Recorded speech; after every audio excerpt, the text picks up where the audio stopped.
针对刚刚我们所讲的这一种跨国的离婚案例，不论行政解释、行政法院的判决案例，或民事法院的这一种司法解释，都认为户政机关它本来就有刑事审查权，准许当事人办理离婚登记并不违法。例如，我们拿这个政府内政部民国83年1月14日一个行政函释，台内户字第8205751号函释，他这边讲，按民事诉讼法402条规定，对外国法院确定判决之效力，以承认为原则，不承认为例外。另外，外国法院之确定判决，除据为执行名义请求外国法院强制执行者，依强制执行法第43条现为第4条之一，应该要经过本国法院以判决宣示许可执行以外，各机关均可依民事诉讼法第402条规定为刑事上审查，据以决定是否承认外国法院确定判决之效力。唯有私权争执的时候，利害关系人仍可循民事诉讼程序解决。这一号的行政解释广为行政法院和民事法院所引用。这一号的内政部的行政解释的意思是什么呢？第一个，外国的确定判决，包括我们这个单元在跟各位所说明的离婚判决，要不要去承认？要不要去承认这个外国的确定判决？这个是要依照民事诉讼法第402条的规定来判断。在我们第一个单元的时候，有跟各位介绍过，402条虽然是一个条文，但是它这个条文所规范的是一整个制度，这个制度就称为外国裁判的承认与执行。这个外国裁判的承认与执行的这个制度，我国原则上跟世界上绝大部分的国家所采的制度是一样的，叫做自动承认制度。自动承认制度，也就是这一个内政部的函释里面所讲的，对外国法院确定判决之效力，以承认为原则，不承认为例外。不承认的情形是例外的情形，这个时候必须要具有民事诉讼法第402条第一项第1款到第4款的任何一款的事由，这个时候才例外的不承认。不然的话，原则上就是承认外国的确定民事判决，包括离婚判决在内。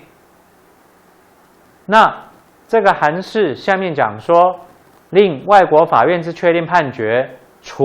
据为执行名义请求本国法院强制执行者，依强制执行法第43条的规定，应该经过本国法院以判决宣示许可执行以外。到这边是什么意思呢？这个是在讲给付诉讼的情形。给付诉讼会请求这个一定的给付，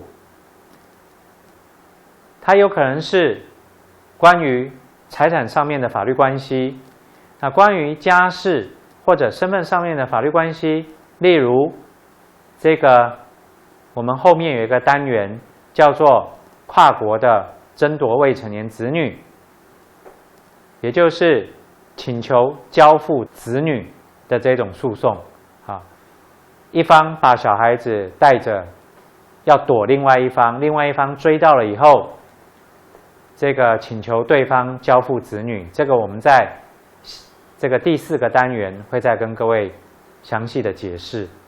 像这一种请求一定给付为内容为目的的这种给付诉讼，它在程序上面取得外国的确定判决，在该外国没有办法直接强制执行的话，必须要将该外国的确定判决拿到我国来，依照强制执行法第4条之1的规定，向我国的管辖法院提起一个请求许可宣告执行之诉。这个时候，强制执行法第4条之1，这种以外国确定的民事判决为执行名义，请求我国的法院强制执行。这个时候，我国法院呢，就依照强制执行法第4条之1的规定，必须要按民事诉讼法第402条的规定，先判断要不要承认这个外国法院的判决。如果承认的话，那就是准强制执行；如果不承认的话，也就是具有民事诉讼法402条第1项第1款到第4款的任何一款的事由的时候，那当然就是不承认。不承认的话，就要驳回这个许可宣告执行之诉。所以，除了这种给付诉讼以外，那这种离婚、跨国离婚是不是这种给付诉讼？不是的。离婚包括这种到外国取得的这一种离婚判决，它是属于形成诉讼。所以，形成诉讼只要法院判决确定，旧的法律关系消灭，也就是婚姻关系消灭，而形成一个新的法律关系，使得两造之间呢就不再具有婚姻关系。这个时候形成诉讼呢，这种离婚的问题没有强制执行的问题，也没有给付的问题，所以这种离婚诉讼它形成判决的效力呢，是直接对全世界发生。所以离婚诉讼，外国法院所下的离婚确定判决没有强制执行的问题。换句话说，它就没有必须要再向我国的法院提起许可宣告执行之诉的这个问题，不需要这个程序。所以这就是为什么当事人可以直接拿着外国法院的确定离婚判决，经过外管认证以后，就可以直接拿到户政机关去做离婚登记。而这个时候，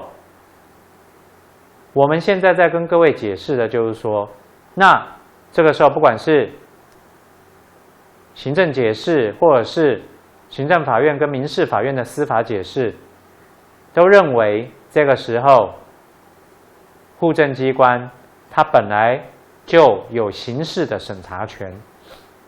这个没有办法，必须要交由户政机关刑事上来审查是否承认这个外国法院的离婚判决，